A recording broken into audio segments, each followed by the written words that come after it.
jaalatamtoot kabajamoo qophii dhaddachi dubbii teennaatiin yeroo gargaraatti namoota siyaasaa jaarolee biyyaa abbootii gadaa artistoota waan isaan irratti uummata Oromoo waan isaan dhaga'uu barbaadu namoota gargaraa qabannee dhiyaachaa turree sababa kakkaatiin jidduu tan keessa namoota qaamaan waan hin arganneef sagantaan kun torbaantu guyyaa cuftan dhiyeessuu hin dandeenye. Kataatuuti ammoo yaalii jajjabdu goonuun namoota waraan bilisummaa Oromoo keessaa namoota arganne san dhiyeessuuf jirra. Waraan bilisummaa Oromoo zoonii kibbaa Cibraa Soddon Booroot keessummaan ta'een tardhaab Liiban Gurraachaati. Liiban Gurraacha waraan isaa Liiban Gamboorana Heekka Chochoo waraanni kun jidduu tan keessa mootummaa waliin lol jabar ture lol kanaan namni hedduun dubbatama gam lamaaniyyuu jechuu. Ajajaan waraana kuniin waraan mootummaa nurrabban haala barbaachisa ta'een ofirratti himne nama hedduu irra jeemne injifannoon gallee jedha. Hammaleellee waraan fuulduraaf nu deemuu jiru ofirra qolachuuf loltoota haaraa leenjin hardhee eebbisiifne jedha. Ajajaa waraan bilisummaa Oromoo gam Liiban Liiban Gurraacha bilbilaan haasofsiifne garisaa dabarra. Ajajaa waraan bilisummaa Oromoo gam Liiban Cibraa Soddon Booroo Liiban Gurraacha Bagjiraat. Bliibe mee dhiyoo tana waraan guddaa gubbaa jirtanii jecha dhageenye waraana mootummaa Itoophiyaa waliin wal lola turtan jedhanii waraanni sun naannoo torbaan lama deemee achiin duuba oduu teessan dhabanii waraanni dhaabbatu mottum jira. Lolli hanga bilisummaa dhaabbatu miti akkasuma lolli turree waraana godin sadii kanaanoo kanatti gurguranii godina Gujii baa kana ayyee godin Booranaati godin Baaleerra dhufe harmatti makalaakiya poolisii milishaa humnooti kun hundin walitti dhufaniitiin harmatti walitti argamaniitiin jedhan hunda keessummeessinee ofirra deebisne nu dhabamsiisu lakkisi nam tokkollee nu ramadeessu hin dandeenye maal jennaan taayoo haqaatiif dhugaa irri waan jirru. Ayyee waraanni kun godin Boorana irraa isan tajajame galaan taakkee dhufee waladha turtanii bakka meeqa walitti buutanii bakka meeqatti irraantanii amma maal gubbaa jirta? Iddoo lubaasni eega jalqabameetiin jedhe guyyaa 12 walitti turre. Kan ammoo hanga walitti turreetiin jenne tani lolli guyyaa keessatti yeroo gar 10 waladhanii jechuudha. Kanaaf waanillee tattaaffii garana taakuu yookaan tattaaffii garan sochoo waan imaltan waan irra jiruuf kanaaf nulleen ittisaa waan turte du'aalee isaa hanga ammaatti garnan kudhanii afurii moo akkasi nutti dhiyoo reefa lafeen walti guurre waan waraabeessi nyaateetiin jedhu walti guurre dhiyoo waallee jechuun reeftanii dhukaasuu hin dandeenye jechuudha. Ayyaa isan waraan kana guutuma guutuu dhooftanii rukuttanii namirra jeeftan namijjeeftan sunu reef hin kaafne awwaala nutti awwaalee jettan namooti san awwaaltan meeqa qaama kam keessa makalaakaa moo raayyaa jechuun raayyaattis biyya keessa moo uummata keessa moo poolis keessa moo nama akkam namni san bira baqatanii reef guurtanii awwaaltan. Uummatallee namootaan maqaa bebbeenni faa namootaan beenu jaarollee akkasiiti ammoo haa ta'uuti guutuma guututti qaamni sibiila uffateetiin jirtu jechuudha. Raayyaatti ta'e uffateetiin jira kaan meeshaa humna adda uffateetiin jira kaan meeshaa uffata poolisii uffateetiin jira. Kanaafuu addaan hin beekamu jechuun maal jenna yeroo saniif qindeessaniitiin akkasumas uffatitti naqanii waan tuulchisaa jiraniif.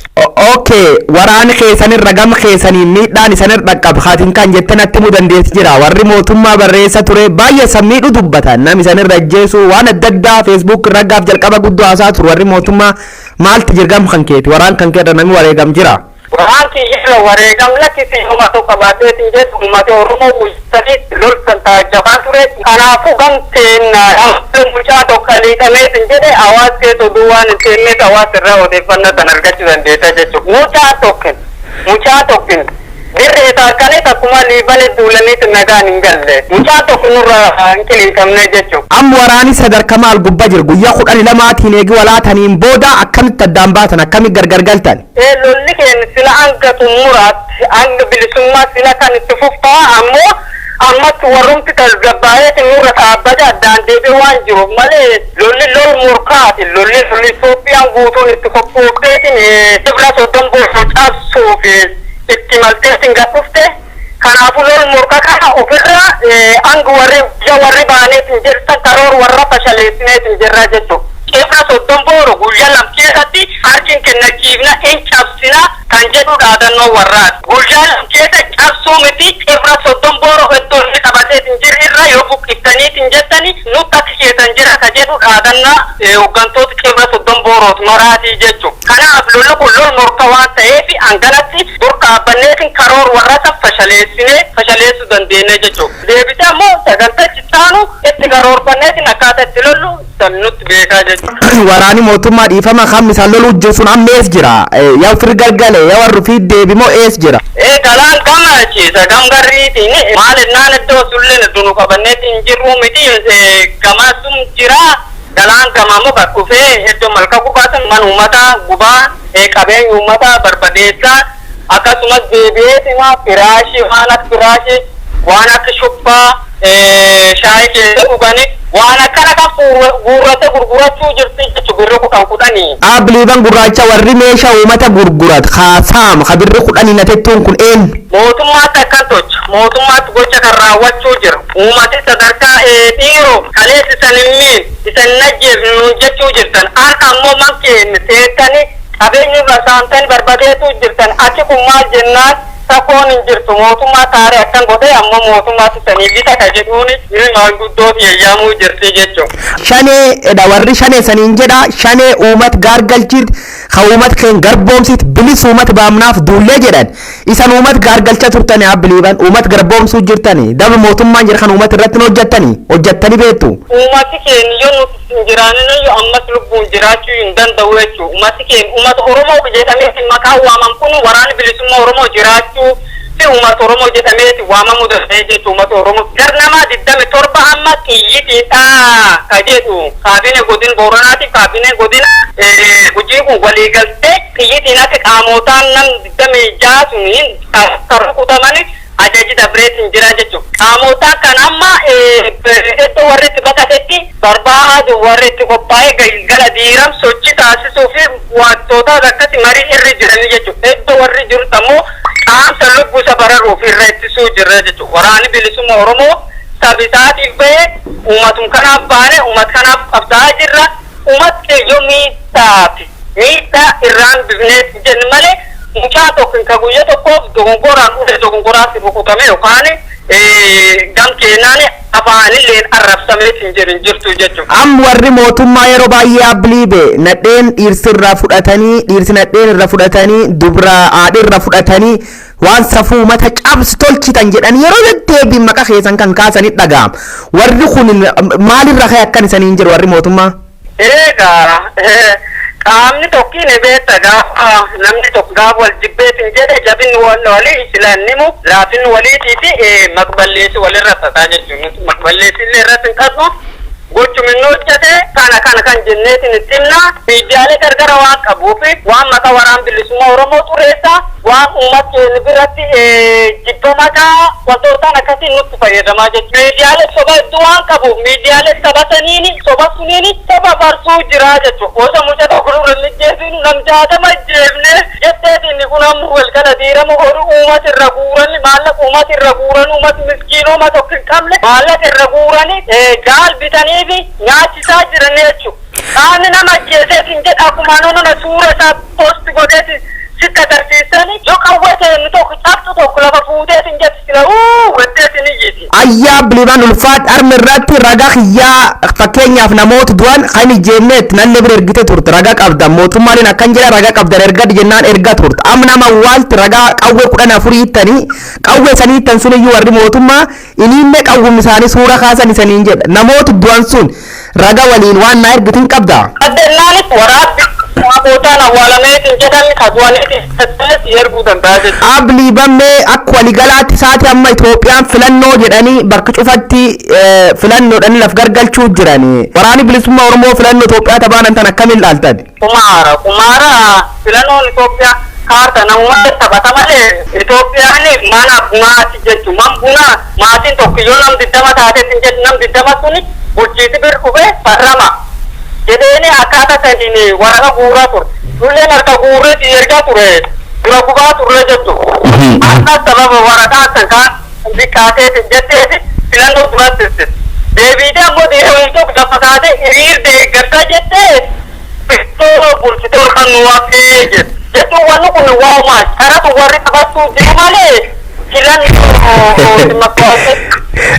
tokko wajjin dhaabbate wajjin miti jechuudha. Ayyaa biliiban filannoo sun qarxaasii guurtee kasiin uummata qoodisuun jala guurree guba turree naan jette sabab suniif filannoo dura dheeressan jettan guba turtanii armaan dur kaartii filannoo. Waajjirri warraayyuu keessa guuraa turre waajjirri warraa kaartii tokko fakkeenya bulchiisoo taateetiin jette kaartii tokko bulchiis tokko kaartii dhibbi shanii fasti kennite meeshaalee gandisanii namootaan akka ta'eetiin jette kasi jaljal jiran suni barramsiifi jette akkaataa saniin ergaa turtee jechuudha. Bulchiisaan ilaaluun tokko yaa bira waan kaartii jirtirra guuree illee nakwatu waan dhugaa ta'e waan hakaa ta'e waan isaa ta'e waan beeku kaartii sanirra fuunee posti godhaa turre jechuudha karaa miidiyaa gargaraatiin.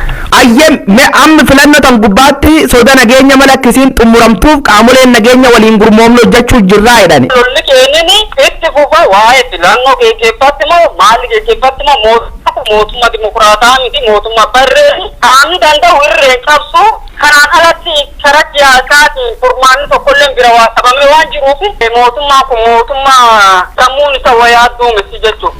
Mootummaa yaadni isaa garaati taa'ame sibirin gabrinii jechuudha. Kana waan tokko bulchuu jiru maatii tokko keessa mucaa tokko bahee mootummaa kun naan ta'an jedheetiif falmi geggeesseetiin jedhe maatii sun nama 30 yoo taateetiin jedhe sabab nam tokkootiif jedhe mootummaa nam 30 hidhaa guuruu jiru kana akkaataa isanitti ilaaltan hin beeknu malee gam kennaane abdii kaleessa sirraan qabnu ammoo gam filannootiin gonkumayyuu yaanna akkasii kan waraan bilisummaa oromooti waa'ee dhimmi filannoo wajii qabaataa waan jedhama sun gam kennaan yaadamuu jechuu harka shanijjeefna kana jeefna ibsaan 20 jeefna akkaataa sanii uummanni nu jaalataa jedhuu jiru kan filannoo osoo hin ta'inuu kun falfala malee filannoo miti jechuudha. Falfalli kun ammoo deebi'eetuma qabda warri diiga malee furmaatiin ta'uufi. Cibraan Soddon Boorootii fi Cibraan Oda Adoolaa isan lachuu Gujiif Booran keessa bakka baay'ee sochootan. Bakka sochootanitti amma baadiyyaa keessatti akkam filannoo tan tolchuuf warri uummata walitti qabuu jira. Godhamuu hin danda'u. Waraanni boolli keessa galu kan boolli keessa gabba'ee alaabaa kala biyyitti dhaabbattee jiru diirama itti gabbayeetiin baasuu hin dandeenye halkan boolli kee bule diirama boolumtee dhiitu achumatti duun itti dhiitu achumatti nyaata dhugaatii itti fidanii kaa'ee waa'ee filannootiif sochii ni taasisu jedhamuu hin danda'u jechuudha. Horiin gaaf alcheetiin ajjeesse lubbuullaa dabree la'in ciisaa sikka'uu hin danda'u ammoo itti ciisata. Kaniif malee gaamaaf jedhee amma dhiitachuu jira.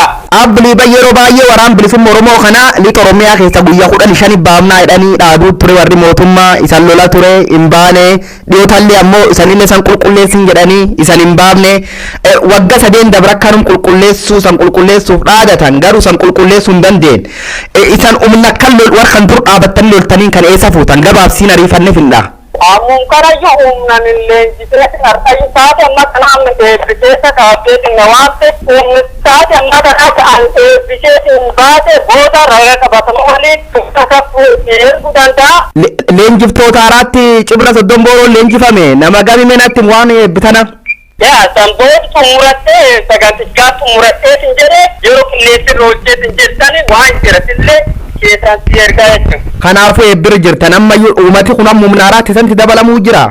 Humnaaraatti dabalamuu jira ammayyuu. Isan akka waraan bilisummaa Oromooti maalan wanni isan karoorfattan? Karoorri isaa karooruma maantura darbee jechuudha. Duulli kun namatti hin hubatini malee fakkeenya milisha duulchisan nurra duulchisanii humnattee jedhan ilmaan Oromoo miskiina tawaan wayiin bitatti hin qabne wanti guuran nurra duulchisiisu jirani poolisii federaalaa jedhani guyyaa 5 akkas horiisanii waya itti kan wayaan poolisii yookaan humnattee namni gootu jechuudha. Tokkoon duulli kun duula uummata Oromoo balleessuu fi tattaaffi godhamuu jiru jechuudha.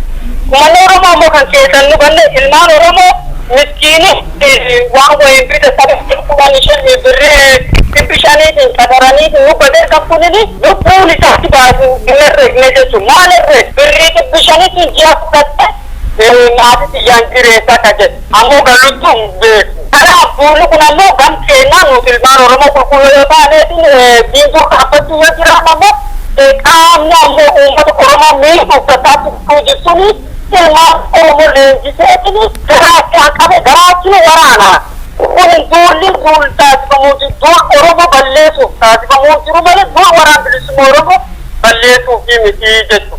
Abli bamme akka waliigalaatti misan gaafi dhumaati waraan bilisummaa Oromoo ka cibra soddon boorootuuf cibra odaa doola waliin jirtani waliin loluu jirtani maal kee jiran isaan Eddoon qabanna isa gargara duullee iddoo gargaraatti taasifamee jedhe lola masta halluu irratti walitti dhufnee harkaanfi tokko wajjin fudhachuun jira ammoo walitti birmannaa jechuunillee yeroo diinii gam tokkirra walitti guurameetiin akka jaarma tokko birmateetiin jedhe dullee walitti birmannaa jechuun ammas akkasuma gurgaabbannaa ammas akkasuma ofirra ittisna Oma tokkurra fuudhuun dandeettu barachaa lolaa barannaa kun jenni sanitti dhaadannoo waraan bilisummaa Oromoo waliigalaati barannee lollee injifanne irraannee har'as injifanne culluqquu sanirri geenneetiin jirra. Ajaja waraan bilisummaa Oromoo zoonii kibbaa cibra soddon boorootti.